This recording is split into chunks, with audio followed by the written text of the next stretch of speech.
guys, welcome back to our Lotus Sunbeam restoration series. I hope you're all doing well. Since the last video, what we've done is we've replaced the front section of the floor. See, that was replaced. We also replaced this section here. That was the piece that used to go in there, so that's been replaced because the inner flitch, they tend to hold water here, so that needs to be replaced. We'll replace it on the inner flitch as well. And this edge here, this leading edge, that's been replaced. B-post, that's all been replaced. Actually, the whole rear quarter, inner quarter, and rear inner well, that's all been done. That's going to get primed today, and after that's all primed, we'll be able to put the side back on. And we've made the jacking box, we've made our new chassis leg, that's all lined up nicely. So the only other bit we'll have to repair before it all goes back together is the inner flitch, which goes here. That needs to be repaired and primed, and then we can weld that back.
a quick recap on what's happened up to so far in this video.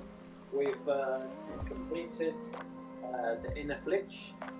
As you saw, we about 70% of this inner flitch we actually made. This top section here, most of the bottom section where it meets where it joins to the chassis leg, that's been made as well.